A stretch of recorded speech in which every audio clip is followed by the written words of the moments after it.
Keep on watching Hotline GHTV. Hotline GHTV. Pa. Yeah. Ma bibia kwa baba Hotline GHTV so. Eyo dwuma di friend Sankofa. Eno na yesan de brem emprempre. Na da bia na ya na kasa asedan koma Asedu lawyer, Dr. Asedu. Our Asante Achim MPP chairman. Asante Achim North. Ono ama baby a yedi dwumadi. Da bia kasa doctor asedan kan. Mo amasonfo na Asante Achim agogo mahi. Na kwa me kreko sapo. Na chiame na kwa Owusu Ansah. Enene maji madwa mabo me kenti papa mu. A friends kan be me. Na de dwumadi a e frɛ no obi ni ma obi kyerɛ ebrem. Na dwumadi a ye ba bedie no eye be a nananom edijaye no. Na nkyira ase eye den ekwan a be no fa so bae no ene ba be kyerɛ mo. Na ne eba edikan no empanifo bebo bi se okosachi okasachi oboni kyerɛfo a ɔte na ɔte ne den ɔte na bebum eno enene ye ba be kyerɛkyerɛ mu ehu ekwan a ebe no efa so bae ebio de yesa bebu ni se ese de bia semuti ena odokotu kodu a yegya no anase yegyam no ni nyina etwa butu ye behwe ehu se dokotu kodu a yegya no anase udi kodu a no yegya no ho eno so wo ho e beba ene de afofra aka no ye de ba be kan ho na me sha ase a esi kokosachi so okasachi boni kyerɛfo a wote no te na bebum ekwan be na ebe no efa so bae ebe ni nyina ne se tete no na moadoma nyina wo ho na moadoma nyina no so obi bi wu a omo nyina ba be hia fie no mo te ho twa adwadwo di wa obi bi awu no wo se omo nyina etena wo nkyɛn ekosi bra wo be sɔre na mo so asɔre bi uni di ya omo so ni di ti mfie o ha kra no mo nyina te ho a no mo te ho esunko a no so musu ne ba ne sɛn kokosachi ekɔ aye bi na boni kyerɛfo ɛna ne maame wuye ye ka boni kyerɛfo a ɛsɛ wutie no busa sɛ aboa bɛ ne fa no boni kyerɛfo ɛyɛ pataku ne fa no boni kyerɛfo na ne nyina ne sɛ pataku ɛna o maame wuye to maame wuye emu nyina ba amutwa adwajo enti o matase akwa kodu bosome pataku nsɔre no akodidi na obi nso akodidi ti na enwanwa enti o mu nyina efa adwen sɛ na de na ye pataku afre de on de onkodidi me medibi ama ye nkɔ baabi efifiri baa sɛ unim pataku nyansa no afa ne sɛ osɔre ya no afa ekyire so odwon so aba na o maame fun no akotu na wadibi ma ba betena ase saa na mo amunim sɛ pete efe no kokosachi de ade ebon eno ndo onim ti no se udi ade obi mpa o me enti ho a na oteye okɔ no akɔ enti ote ho a na ote sent se enka bi wo baabi na se we na metu ma kwa akɔhwe enti ofiri adwabɔ nase ayie nase ena ɔkɔɔye otu fa ɔkɔ asiye ho a pataku na ɔto maame fun ho a ɔkekai ena se nti abrante de wo ye ni ena saa de we nso o ye no so oba badwam na oba be ka ade be pataku an se na ebeku ni bi nti na so opa peta acho se minua we de me pa acho ena o ka che ne se o pa ma cho kwa ade a meyo ne se de meka bia no e wo se wo ye de udi so nyesa makwa koba ama ne se o ma mi fun no ba betu na akeka bi ne wa me ena wo mpese ye de ebedidi ena o si yo enti o mo ba aye no obi ate ho sebo ekura ate obi antimi nsore obi antimi nkasa e ho na pete sore no begina adwo ena o se akofoma anye di ni ba be ka asem na asem be kan so o so obi ate ase obi anso nim se pataku de ihu hu cha pete e ho na o sore o se ananom mesewa mu pataku adwabo ya ewo mi anase yie ya ye wa me ya bre sore ni ensore bi no bia ye nwi se na asema peta kan de pataku de obeda asori ne asori bi umu ade kura na yesa o kan ya nisima e no sori omo anti ase e no so antimi ankyire enti o yesa nko nkyire mu a asem no ko ntimi nka amiemeku enti asem no o kan no o teye no se pataku sori ne sori bi no onimene nti ase dada enti na ese se kokosachi okasachi boni kyerefo a wote na wote ne den abebum asem na wote ye no wote na abebum a obi enti ase enti sabe no na ase no te maka che ose dwumadi a ye de ba ne de ehu pa na wokwati Hotline TV dia ene na obi beka se wala amamre ni amanne ensem de aha ne ba besua na ne nto aso ne se me ka kyerɛ wo se ye wo ba ye se da bia semutina se ye do ekoto kwadu a na ye jam no ana ebi nso se da bia semutina se wo do na wokoto kwadu a ana se udi kwadu a na wajane ho ni nyina ete se atipa ani apaiti se me ka se atipa ani apaiti a ase ne se opani bi na nadamfo mama eze Hotline TV ya abete nsemu yi opani bi na nadamfo ede nika na waka ka wadan nika dan ontua opani so no oba kitwa bi wo no ma kwa ne akwara bone ba na de kudi oka che nse kofi ko papa apati wo na ko dan nika ma ka che nse mesi onfa misika emre mi nti akwara ne ko no wadi agro ko mse maka kyesa akwara no akwara bone wadi agro ko mu saa enti oduru ho no na di apati no de wurafi okọ fie ho no na papa no ene na ase kura ba besra no ewo ho a wonya ahokọ no wudi nkom okọ ya no ka kye papa nse papa akokura tipa me papa se maji misika mre no eno ase mo aba no kan no ase sa o papa na se be frame sa yo discan fa command nti penfo ka se be bu se o de kan wantua akwara bone na da oka ma atua enti kwansi ma na akwara discan ko ma o papa no papa se sa me kan se me ba we kwado betima akoda aka na bre to discan to wa nche na papa yi ba ni bu ofu ano ase na opani wu na wo ka kire wo ba ne se ama frame akokura tipa na sara me de aba na papa ne friend ba se ko fi bra o ko ya me ka kire se wo ko papa ne friend se ano se papa me de me ko me rafi me ko na me se akokura tipa papa se ma jinsi kamera papa ne se sara me de apati ano se me ma na ho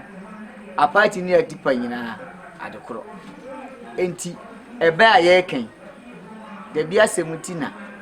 yedi kodu a ye jane ho de bia semutina ye do kodu a ne ye jam ho me chirim a ne se kane no na kodu ene de to hye ewa fu ndi se de kodu to hye a na se ebe ye mfofo a eja ka no kura na kodu de sa ase ntu ndina ni nyina ne se ebe ye hye enti se kwaye no kura usi kwaye na se kodu ni gina mu a o do kwaye na utimi ye dan etwa bi edi ewa afuo no utimi no bi kura edi e de ye wadwuma ti na se de bia se mutina o do kotu kodu a no ajam ho e ka se wo jam a utwitwa ho no se de ehye no mu beda wo na de bi no wanya aduane adie na de to so biem de bia se mutina hie di kodu a ye jane ho no eno so ase ne se opani bi ene tu kwan eno ko kuru bi so no du kuru du no oye hoho wa bre eno gowura afie bi ti maame okoto no ho no ma na kwa aba oni ni di nkom no ka chen se abrante we die wa amantem na ka aba antem de a isi ya na mdidi awi na kodu bi na ewa ha ti so be didi a na isa ana osi yu ma me kɔm adi minti no bedi ɛna ɔde ma to ɔde ma no no ankyɛ ɛna ɔka kyerɛ ne sɛ me kura na mo baabi anka me ko enti we die me kɔ aba na nkɔmɔ no ya to aso mpanifo sɛ amane achi na nkɔmɔdie wɔ enti ɔsɛ wɔ kɔ aba enti ɔsɛ kɔ a wɔkɔ abrante di no kwadu na ɛna ɔbaa bi nso baa na ɔsɛ ante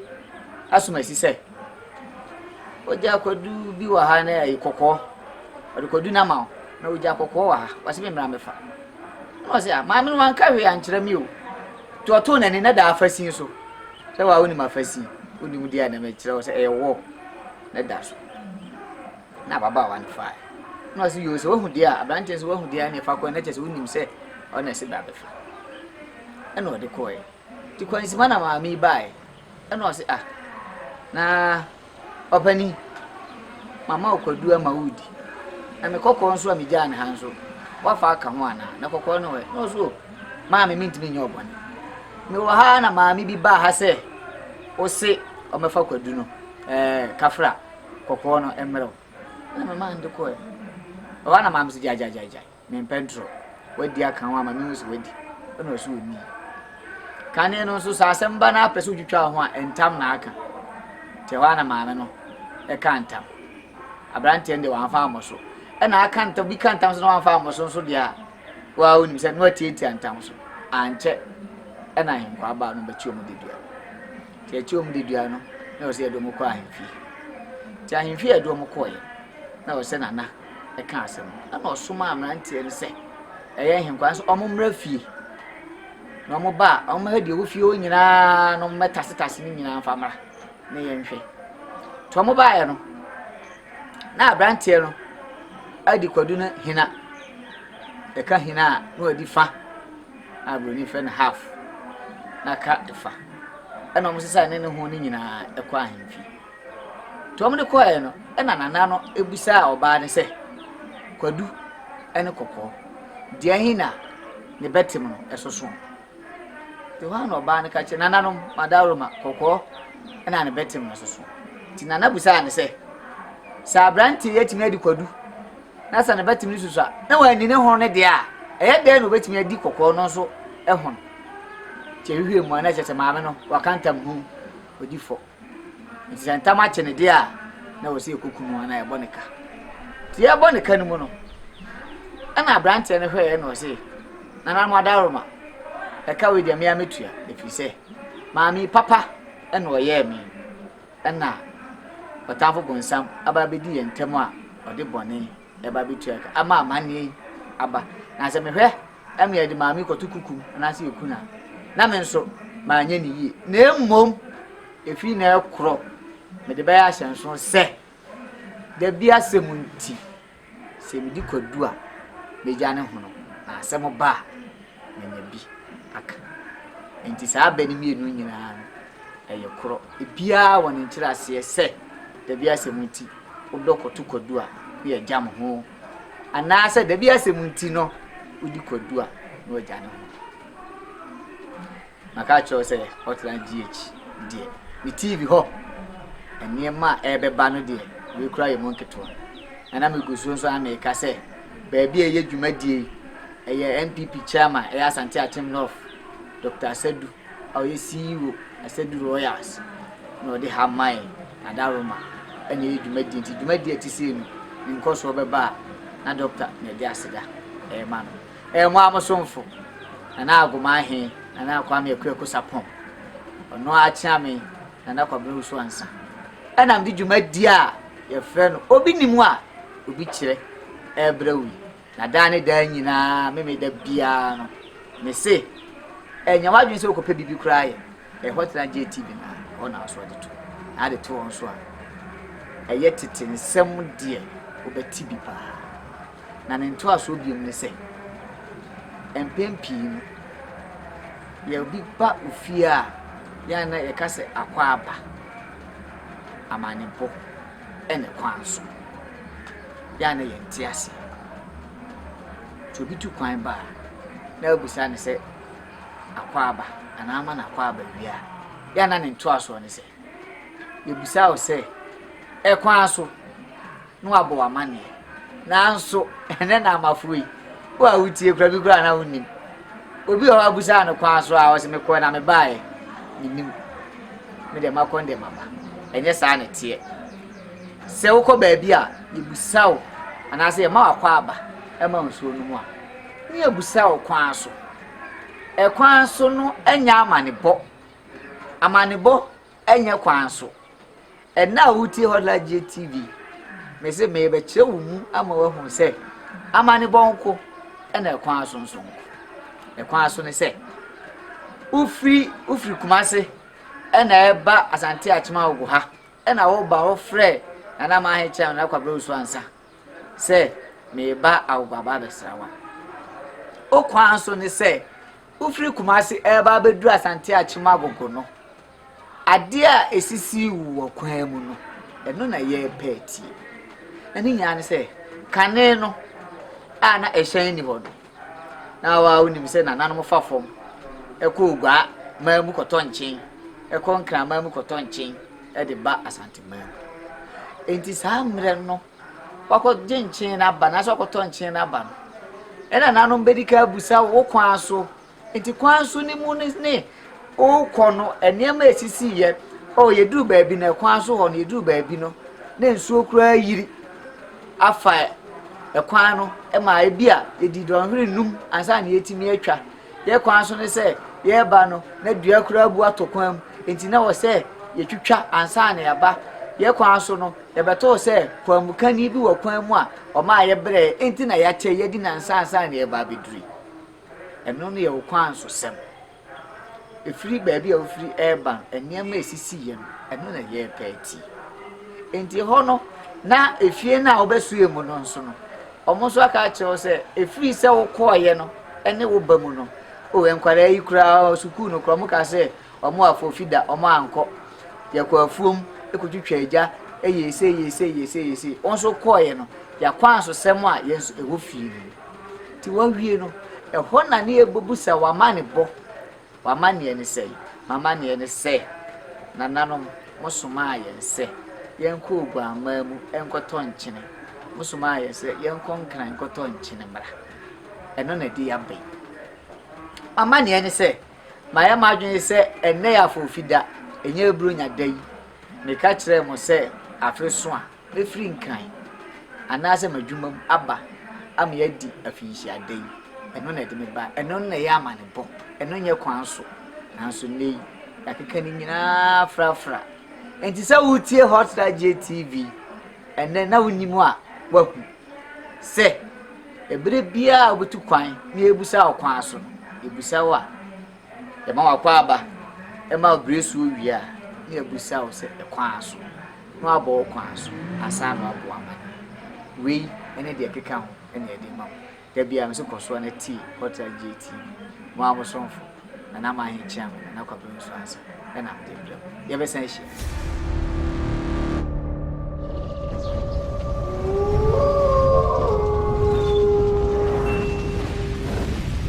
Keep on watching Hotline TV. Hotline TV. Pa pa pa.